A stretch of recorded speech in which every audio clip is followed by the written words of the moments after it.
नमस्कार, प्रणाम, आदाब, सत श्री अकाल दोस्तों। आपका स्वागत है मेरे YouTube channel SSTN online study. तो आज है 15 सितंबर और आज हम 15 सितंबर के इम्पोर्टेंट करंट अफेयर्स के बारे में चर्चा करेंगे। आइए देखते हैं। Question number 1। In December 2022 India will assume the presidency of the G20 for how many years? Option A 1, option B 2, option C 3, option D 5। तो इसका ऑप्शन ए करेक्ट होगा, 1 ईयर। आइए देखते हैं। G20 समिट 2023 भारत 2022 के अंत में शुरू होने वाले G20 बैठक की अध्यक्षता करने वाला है। यह 1 दिसंबर 2022 से 30 नवंबर 2023 तक G20 की अध्यक्षता भारत करेगा। इस अध्यक्षता के देश भर में 200 से अधिक G20 बैठकों की मेजबानी करने की उम्मीद है। इस बात की जानकारी आज विदेश मंत्रालय ने एक बयान जारी करके दी है।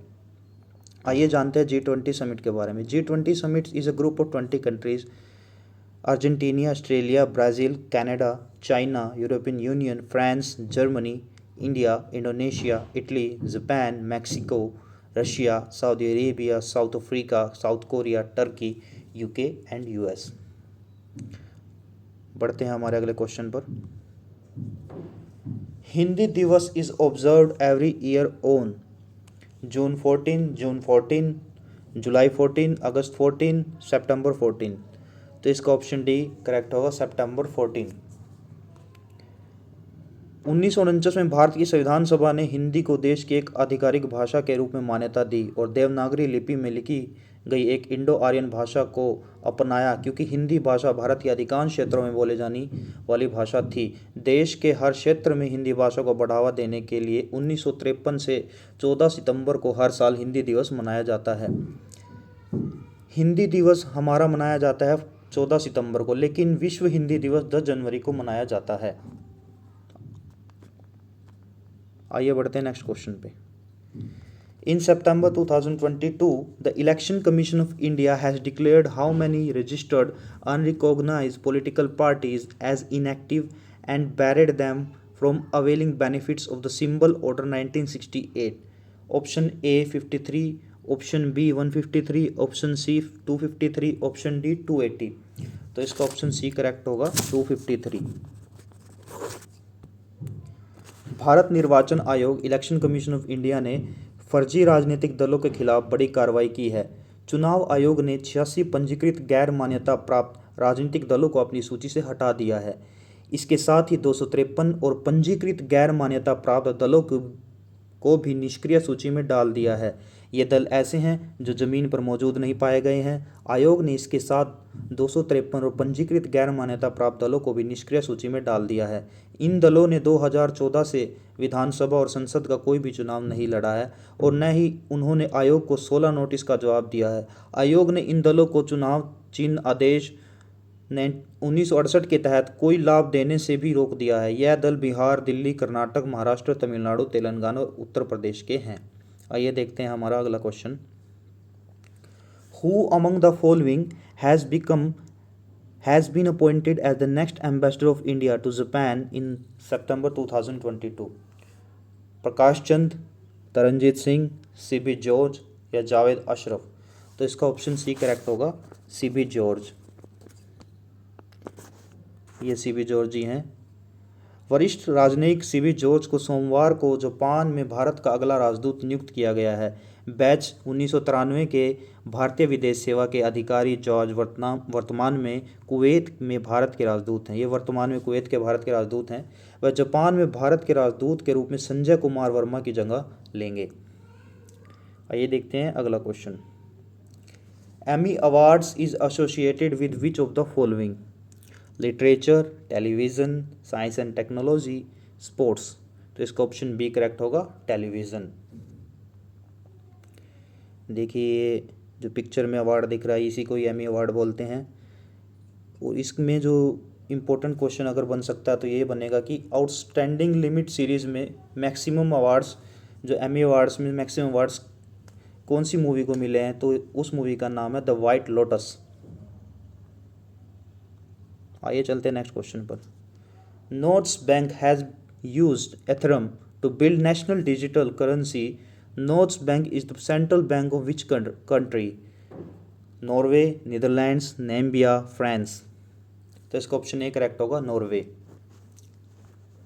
जो नोट्स बैंक है वो नॉर्वे का सेंट्रल बैंक है। Which of the following companies will set up a $20 billion India semiconductor project with Taiwan Foxconn in Gujarat? Option A Reliance industries, option B Vedanta, option C Adani Enterprises, option D L&T Limited. इसका option B correct होगा, वेदांता। वेदांता और Taiwan की company है Foxconn, वो मिलकर एक semiconductor project बना रहे हैं $200 बिलियन का भारत के लिए। आइए जानते हैं इसके बारे में, कुछ महत्वपूर्ण चर्चा करते हैं। फॉक्सकॉन और वेदांता ग्रुप का सेमीकंडक्टर निर्माण करने वाला प्रोजेक्ट अब महाराष्ट्र से गुजरात शिफ्ट हो गया है। वेदांत रिसोर्स लिमिटेड के चेयरमैन अनिल अग्रवाल ने ट्वीट के जरिए इसका ऐलान किया।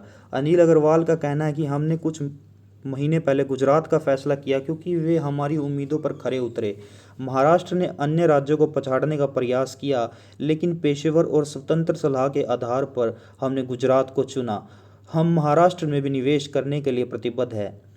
चेयरमैन अनिल अग्रवाल ने कार्यक्रम में बताया है कि मेड इन इंडिया सेमीकंडक्टर के उत्पादन से फ़ायदा होगा। सिर्फ गुजरात ही नहीं, देश के बाकी हिस्सों के लोगों को भी इससे मदद मिलेगी। इससे मोबाइल फ़ोन सस्ते हो जाएंगे, कम कीमत में लैपटॉप भी मिल सकेंगे। उन्होंने बताया है कि फॉक्सकॉन और वेदांता मिलकर महाराष्ट्र में मोबाइल फ़ोन, लैपटॉप और इलेक्ट्रॉनिक वाहनों के निर्माण के लिए कई प्रोजेक्ट्स लाने वाले हैं। आइए देखते हैं हमारा अगला क्वेश्चन।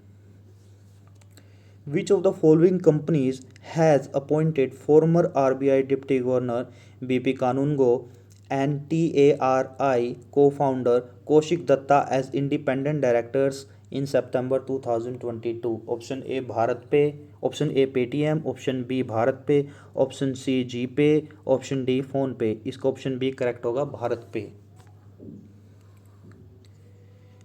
ये भारत पे का लोगो है। भारत पे जो है वो हुई थी, जो बनी थी वो कंपनी, वो 2018 मार्च में बनी थी, जिसके फाउंडर हैं अशनीर ग्रोवर एंड शश्वत नकरानी जी। इसका हेडक्वार्टर है न्यू दिल्ली में।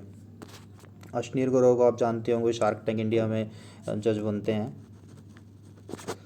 TERI टेरी थॉट आर्बिट्रेज रिसर्च इंस्टीट्यूट, ये एक प्रकार का थिंक टैंक इंस्टीट्यूट है जिसकी एस्टेब्लिशमेंट 2011 में हुई। फाउंडर इसके कौशिक दत्ता है और ये न्यू दिल्ली में लोकेटेड है। आइए जानते हैं हमारा next question. In September 2022 which of the following state government organised the cyber crime investigation and intelligence summit 2022? Option A Maharashtra, option B Madhya Pradesh, option C Karnataka, option D UP. तो इसका ऑप्शन बी करेक्ट हो जाएगा, Madhya Pradesh. Let's see हमारा अगला question. All India Institute of Ayurveda under the Ministry of Ayush had launched the Ayurveda Day 2022 program in September 2022. Ministry of Ayush was set up in which year? Ayush मंत्रालय की स्थापना कब हुई थी? 2012, 2013, 2014, 2015। तो इसका ऑप्शन सी करेक्ट होगा, 2014। इस साल की जो ये आयुर्वेदा डे 2022 जो मनाया गया है, इसकी जो थीम है, इसका जो विषय है वो हर दिन हर घर आयुर्वेदा है। हर दिन हर घर आयुर्वेदा। अगर क्वेश्चन में पूछा जाए director of all India institute of Ayurveda कौन है? Professor Tanuja Nesari. Professor Tanuja Nesari all India institute of Ayurveda के डायरेक्टर हैं। और मिनिस्ट्री ऑफ आयुष, हमारे जो आयुष मंत्रालय के मिनिस्टर हैं वो है श्री सर्बानंद सोनोवाल।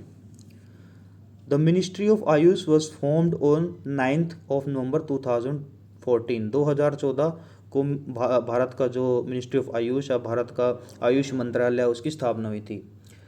आयुष मंत्रालय, ये बहुत इंपॉर्टेंट है, आयुष मंत्रालय हर साल धन्वंतरी जयंती पर आयुर्वेद दिवस मनाता है। हर साल धन्वंतरी जयंती पर आयुर्वेद दिवस मनाता है और इस साल 2022 में यह 23 अक्टूबर को मनाया जाएगा।